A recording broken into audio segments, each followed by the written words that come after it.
شامی صاحب، آپ کی جنرل باجوہ صاحب سے ملاقات بھی ہوئی ہے اور انہوں نے کوئی اہم باتیں باقاعدہ قسم کھا کے قرآن اٹھا کے غالباً کہی ہیں. میں اس کی تفصیلات بھی آپ سے جاننا چاہوں گا، مگر اس سے پہلے یہ جو بائی الیکشن ہوا ہے اس میں بجائے اس کے کہ نون لیگ کو بہت زیادہ ووٹ پڑا ہو، تحریک انصاف کو کم ووٹ پڑا ہے سنی اتحاد کونسل کو.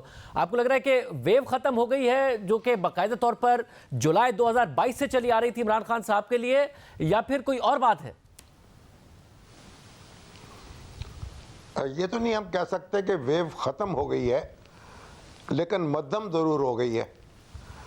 اور دیکھیں جو یہ ضمنی انتخابات ہیں ان میں کوئی سرگرمی سے حصہ بھی نہیں لیا گیا. یہ درست ہے کہ رکاوٹیں بھی تھیں اور پابندیاں بھی تھیں اور سپیڈ بریکر بھی لگے ہوئے تھے. اس کے باوجود جو پی ٹی آئی اور اس کے اتحادی ہیں انہوں نے کچھ سنجیدگی کا مظاہرہ نہیں کیا.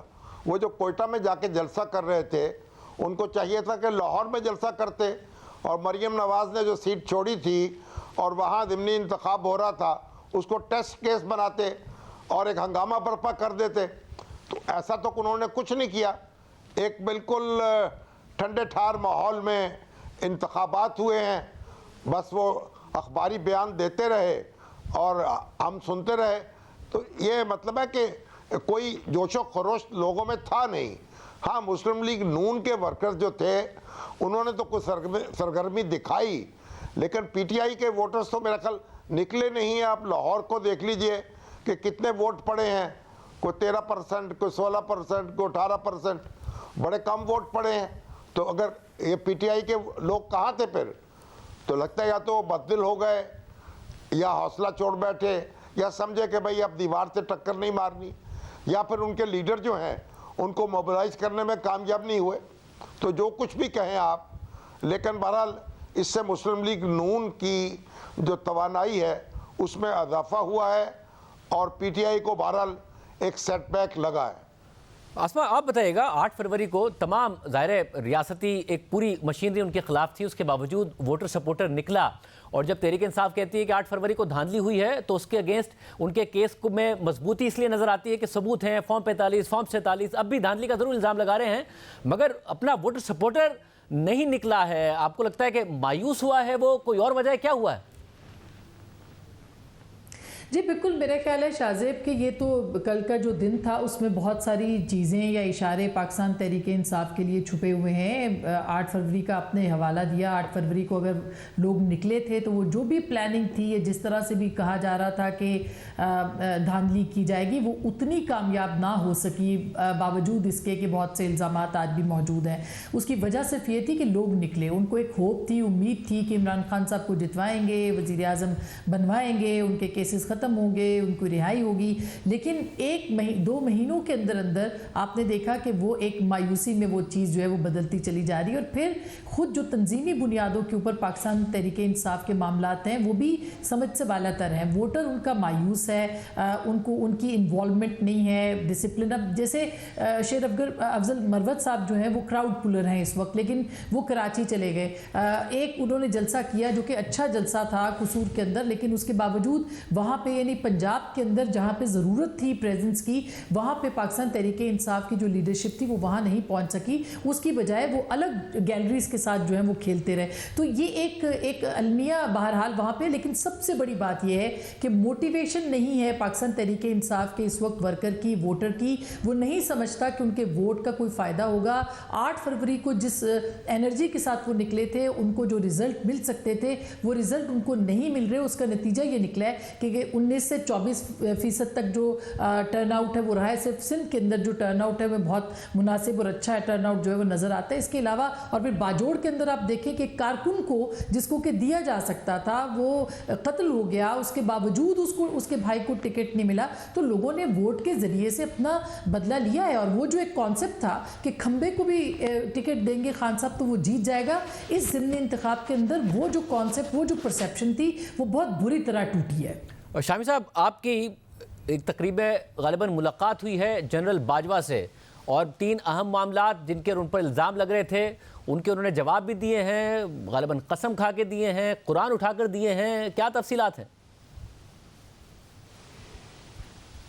دیکھیں، جنرل رحیم الدین مرحوم جو ہیں ان کے پوتے کی شادی تھی، ہمارے فائز رحیم الدین صاحب کے بیٹے سعد کی، اور وہاں وہ تشریف لائے اور محمد مالک صاحب بھی تھے اور میں بھی تھا. تو پھر ہم نے انہیں دیکھا، انہوں نے ہمیں دیکھا، تو پھر ایک دوسرے کے ساتھ بیٹھ گئے اور باتیں شروع ہو گئیں. اب انہوں نے کچھ شکوے کیے، کچھ شکایتیں کیں، اخبار نویسوں کی شکایتیں کیں جو ان کے بارے میں مختلف باتیں چھاپتے رہے، مختلف باتیں کہتے رہے، کچھ ان کے دور اقتدار کی باتیں، کچھ ان کے بعد دور زوال کی باتیں. تو بڑی شکایتیں تھیں ان کو.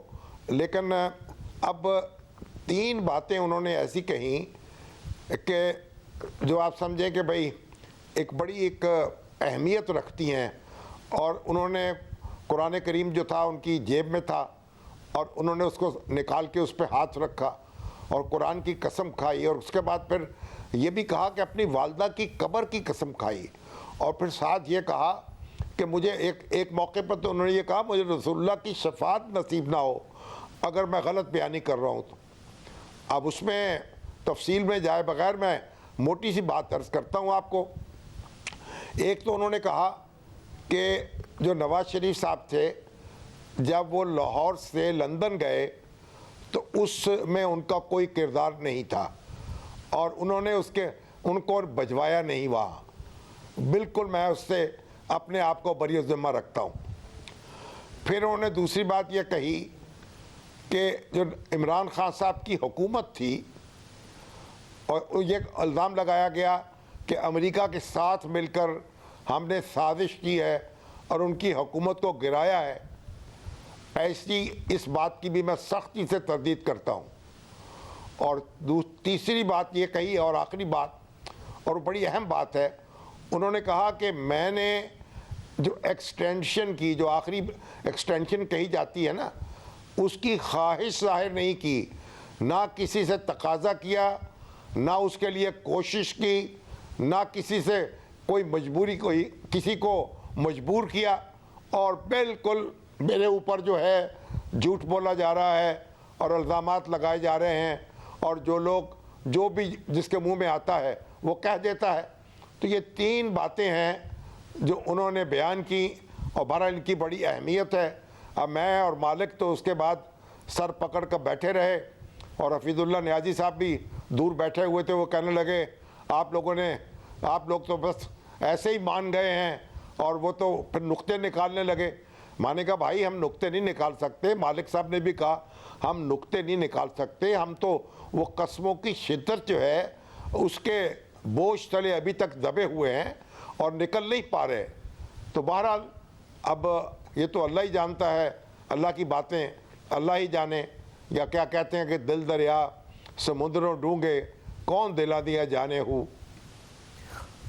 یہ بڑا اہم معاملہ ہے. قسمیں کھا کے انہوں نے یہ ساری باتیں کی. آسما میں اسلام آباد کے حوالے سے بھی جاننا چاہ رہا ہوں. ایک طرف بائی الیکشن ہو گیا، کیا ماحول اب یہ بن رہا ہے اسلام آباد میں کہ جی اب حکومت چل پڑی ہے، یہ حکومت اب آگے چلے گی؟ کیونکہ تحریک انصاف تو بار بار کہتی ہے اس حکومت نے چلنا نہیں ہے، عمران خان صاحب بھی بار بار کہتے ہیں اس نے چلنا نہیں ہے. ماحول کس وقت کیا بن رہا ہے؟